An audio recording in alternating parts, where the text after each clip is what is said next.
Welcome friends in fourth lecture. In first lecture we learn about identification of transaction, it is cash or credit. In second and third lecture we learn about dual effect, double entry of cash and credit transaction. Then after, now in fourth lecture, today we are going to start main point, very important point, types of accounts.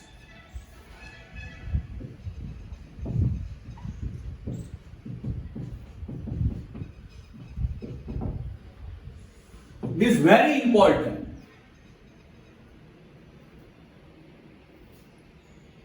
Remember, there are three types of account. Like number one, personal account. Number two, real account. And number three, nominal account.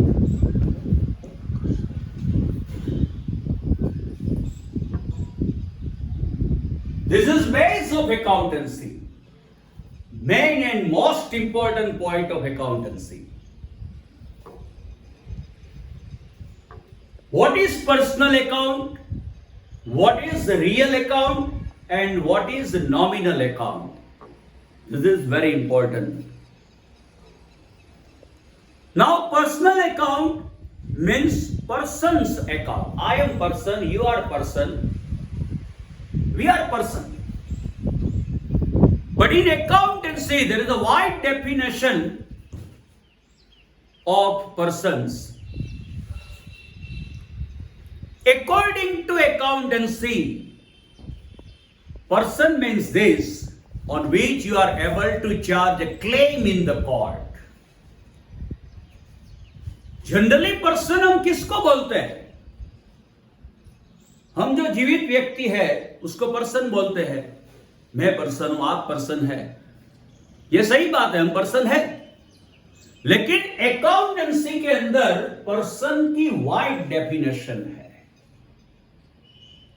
Accountancy किसको person मानती है? तो उन सबको person मानती है जिस पर कोर्ट में हम क्लेम कर सकते हैं. For example, railway. अगर आप ट्रेन में जा रहे हैं, कहीं एक्सीडेंट हुआ और आपको कोई दिक्कत आई तो आप रेलवे पर क्लेम करेंगे. तो according to accountancy railway is a person.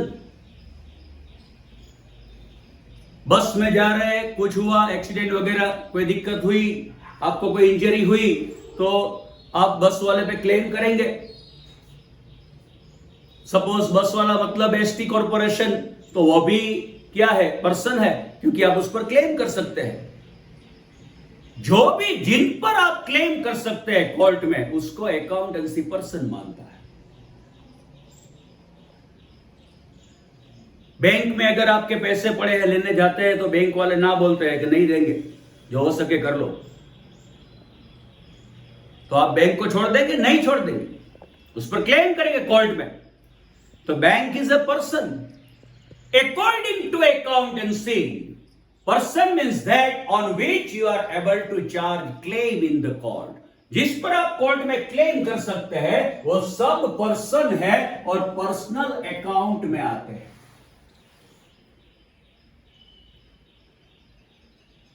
Now account क्या है? What is account? Account means debit and credit.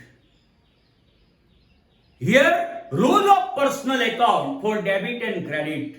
According to personal account, कौन सा अकाउंट डेबिट होता है और कौन सा क्रेडिट, उसका रूल दिया गया है. मैं लिखता हूं यहां पे, देखिए. Debit the receiver, credit the giver. Personal account का रूल है डेबिट क्रेडिट का, debit the receiver credit the giver, debit the receiver credit the giver, debit the receiver credit the giver. अगर कोई पर्सन रिसीवर है, आपके पास से कुछ ले जाता है तो वो रिसीवर हो गया, उसका अकाउंट डेबिट करना चाहिए। अगर कोई पर्सन आपको कुछ दे जाता है तो वो देने वाले बनता है, गिवर बनता है, तो उसका अकाउंट क्रेडिट करना चाहिए। Debit the receiver credit the giver. If person is receiver, his account must be debited. If person is the giver, the account must be credited. It's a rule of accountancy. The unique rule of accountancy. Debit the receiver, credit the giver. This is most important. Second one, real account. Real account include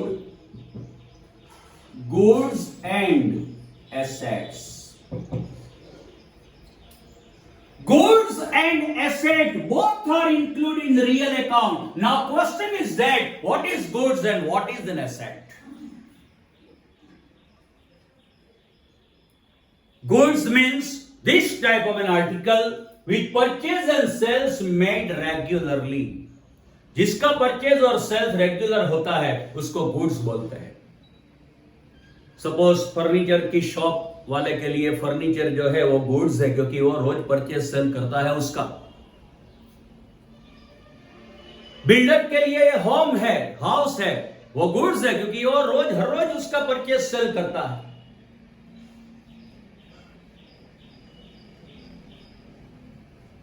provision store वाले के लिए जो grain है वो goods है, रोज उसका purchase sale करता है, उसको गुड्स बोलते हैं। Goods means these types of an article which purchase and sales made regularly. जिसका परचेज सेल हर रोज होता है वो गुड्स होता है। Now second one, asset. जिसका परचेज सेल रोज हो वो गुड्स, लेकिन कभी कभी किसी वक्त हम परचेज करें और उसका बेनिफिट हमको लॉन्ग टर्म के लिए मिले तो वो एसेट होती है। For example our residential home, residential house, एक बार परचेज करते हैं, 50-100 साल तक हम उसमें रहते हैं, उसका बेनिफिट बहुत लॉन्ग टर्म तक मिलता है, तो वह एसेट है हमारे लिए। फर्नीचर, हमारे घर में जो फर्नीचर होता है वो एक बार परचेज करते हैं, सालों तक उसका बेनिफिट मिलता है, तो वो भी हमारे लिए एसेट है। ऐसा हो सकता है कि किसी के लिए गुड्स और किसी के लिए एसेट हो सकता है। अब देखिए, होम हमने परचेज किया, हाउस परचेज किया, तो हमारे लिए वो एसेट है, क्योंकि एक बार परचेज किया, लॉन्ग टर्म उसका बेनिफिट हम लेंगे। लेकिन बिल्डर के लिए यही हाउस गुड्स है, क्योंकि वो रोज परचेज सेल करता है। सेम वे फॉर फर्नीचर,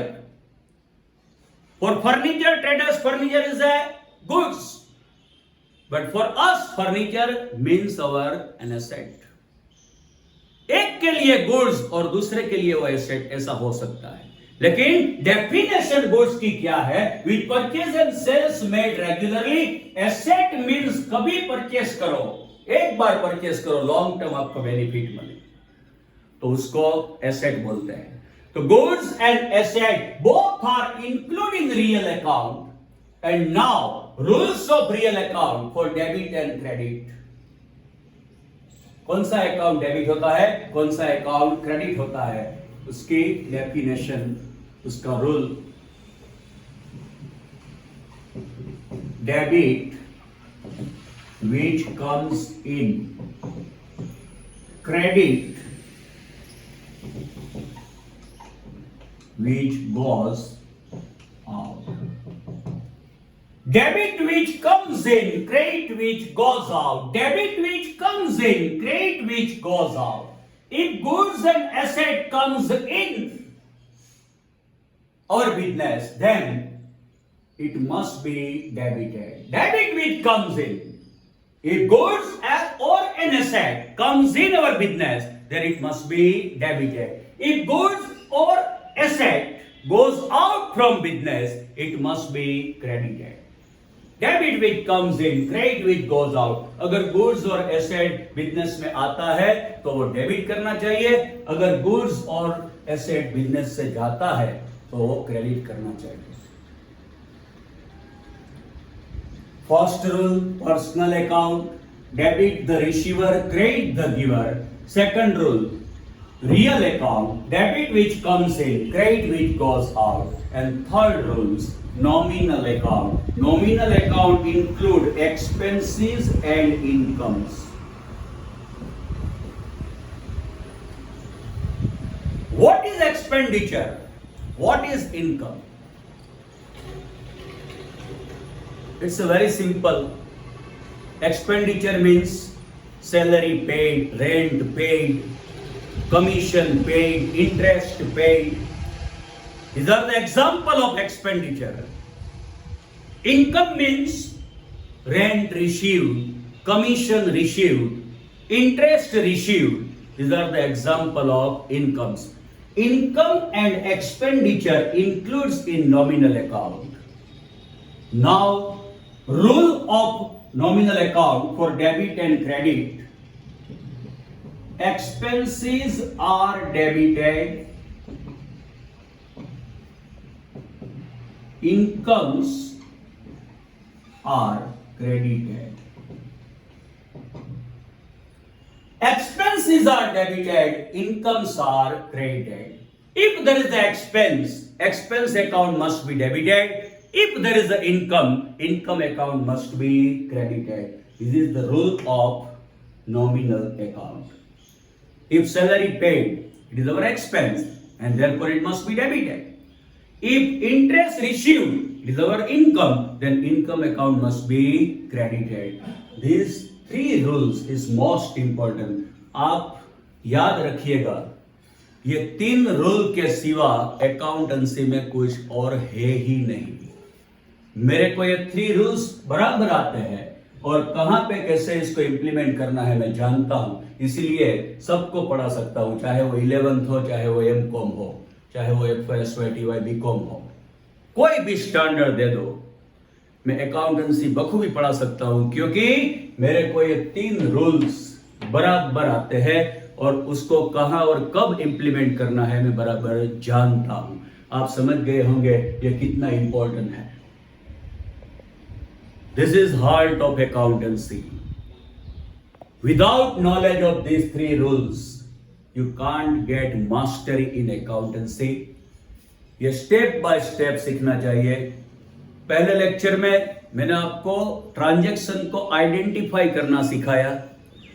दूसरे और तीसरे लेक्चर में मैंने आपको हर एक ट्रांजैक्शन की ड्यूअल इफेक्ट तय करना सिखाया. और ये चौथा लेक्चर वेरी इंपॉर्टेंट, इसमें कौन सा अकाउंट डेबिट होता है और कौन सा अकाउंट क्रेडिट होता है. अकाउंटेंसी की दुनिया में, बिजनेस वर्ल्ड में कोई भी ट्रांजैक्शन होता है तो ये तीनों में से कोई एक या दो में इंक्लूड होता है. इसके बाहर का कोई भी ट्रांजैक्शन इस दुनिया में बना नहीं है. अगर ये आप बखूबी जानते हैं तो अकाउंटेंसी आपके लिए बहुत इजी हो जाएगा. इसका अभ्यास कीजिएगा, 2-3 बार इस लेक्चर को सुनिएगा. उसके बाद इसके बाद के लेक्चर में आपको journal entry, journal JOURNAL, general मत बोलना, journal entry, debit and credit मतलब journal entry. What is account? Account means journal entry, account means debit and credit. अब आप उसके लिए लायक हो गए हैं वो सीखने के लिए. इसके बाद के लेक्चर में हम उस टॉपिक पे चर्चा करेंगे और मेन अकाउंट की ओर आगे बढ़ेंगे. इससे पहले इसको 2-3 बार सुन लीजिएगा, इसमें मास्टरी ले लीजिएगा, उसके बाद का वर्क हमारे लिए उतना ही इजी बन जाएगा. Thank you very much.